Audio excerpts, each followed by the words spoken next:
Let's get started. Jim Montgomery, you fired. Yep, the Bruins pulled a big old Vince McMahon on him and gave him the big old "You're fired," and I think it was needed. I say it was needed also because the Boston Bruins, since that choke job against the Panthers, You're not Twice. wrong. has been playing mediocre hockey. Mediocre I at best. understand a young team like the Blackhawks have to build their way back into their dynasty era. And I understand that. A few teams are going through that, but you're the Boston Bruins. You had Florida on the ropes 2 years ago, and you choked it away.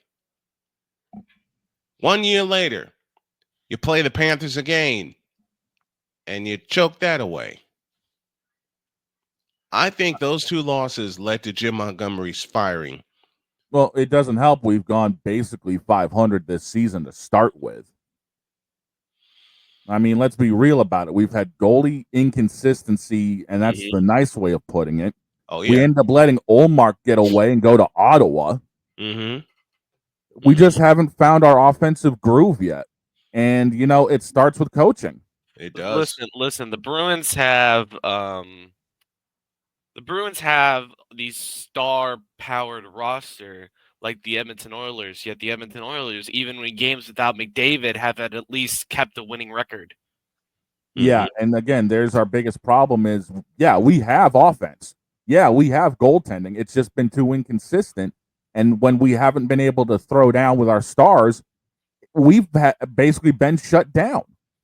But I also do want to say, I don't want to underestimate Columbus at all, but it's just Columbus is near dead last in the league in defense.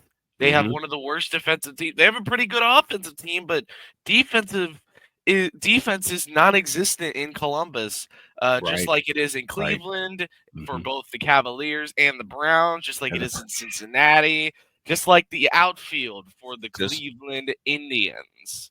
Just like it is in Dallas with the Cowboys. Just like it is with every team in Ohio, except maybe Ohio State, there is no defense. Well, Ohio State's going to get a test of that on Saturday. We'll talk more about that later. That's actually one of the games I have listed for our picks, by the way. And that's one of the games we're going to cover. The Jets. Oh, dear God. It took them long enough to get their head out of their ass on this one. Save the Jets. We got someone coming for that. The Winnipeg Jets? Oh, what are you talking about Winnipeg? What are you talking about Winnipeg for? Chris Jericho's not here.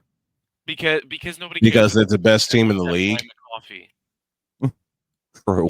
Because they're the best team in the league. Remember, Ryan McCoffey's only a Jets fan because Kermit the Frog was his favorite Muppet. Mm-hmm.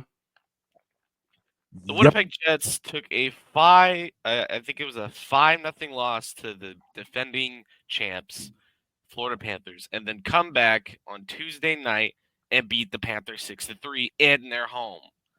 That was in Florida? No, the 6-3 win for the Jets happened in Winnipeg. The 5-0 loss happened in Florida. Yikes! That's a swing. Is Florida sitting up top their division? The Florida Panthers are first in the Atlantic with a 12-6-1 record, just behind them. I may as well push. Since we started with Jim Montgomery, and since he's here, I may as well push this button.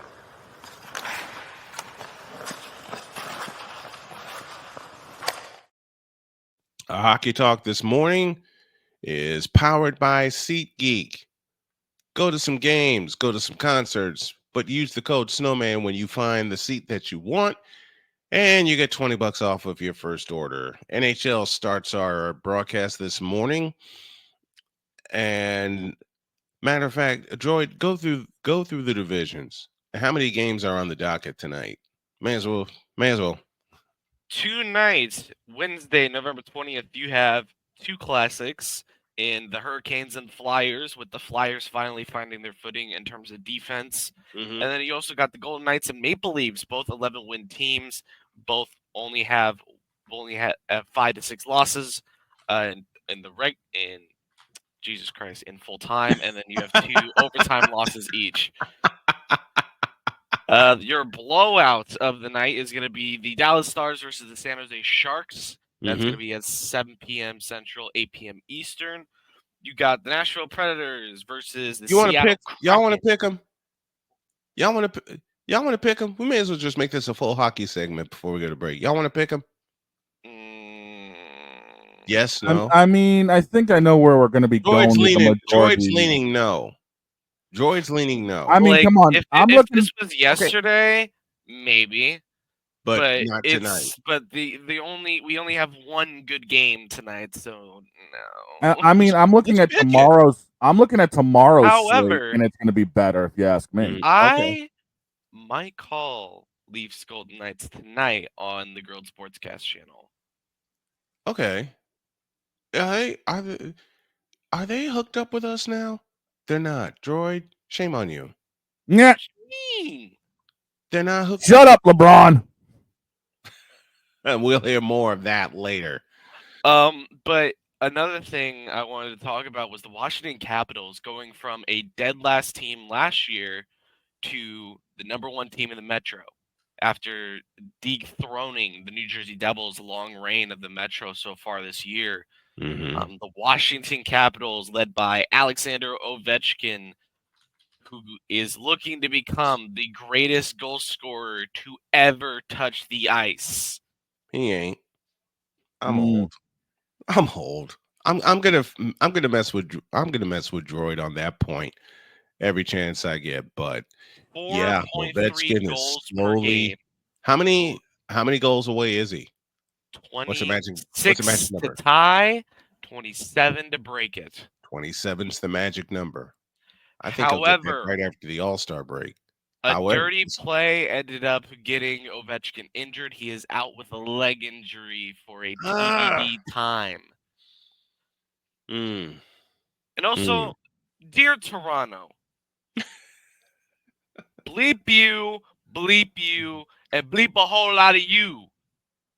You signed Ryan Reeves. Hold on a minute. All right, do it again. Dear Toronto Maple Leafs, you, and a whole lot of you. You signed Ryan Reeves willingly to your roster. Yep. What does he do? Not 5 games in the season? Receive a 5-game suspension. What? A 5-game suspension for charging at Darnell Nurse, which actually cut his head open and dripped on the ice. What? I'm surprised he got 5 games. It's just...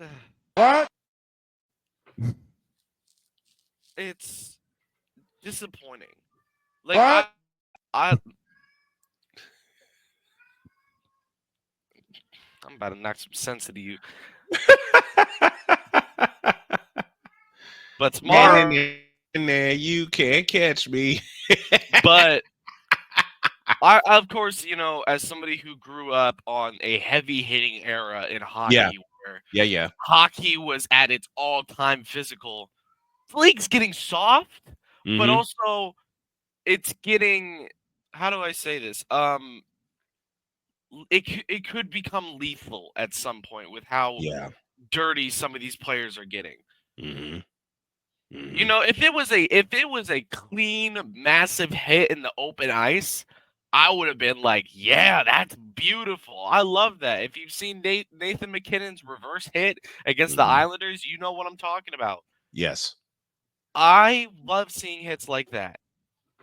But what I don't like seeing is blatant plays that are blatantly there to get somebody hurt. Y'all remember when Paul Correa got knocked out on the ice and then came back and scored? Yes. Yep. You do not see that anymore. No, because concussion protocol is actually a thing nowadays. Not like they knew what they were doing back in the 90s. And you will never see that. Or the 80s for that matter, because there were some hard hits in the 80s. That's when I got into hockey. The 2000s, and they were all clean, but they were all very physical. in the 2000s, man, I remember Joe Thornton, like in the 2015 playoffs, where he had his entire ACL torn and he played with it. Mm-hmm. He told coach, "Put me in. I am That's good. playing the rest of this playoff series with a Big Joe torn Thornton. ACL." Mm-hmm. That's because Joe Thornton's got that dog in him. Yep. And then I believe it was I don't remember his name, but it was a Bruins player who took 3 back-to-back block shots and was limping on the ice and was still making plays. Let's see. I know it wasn't Pasternak. I know it wasn't Brad. It was, I think his name was Campbell. Yeah, I think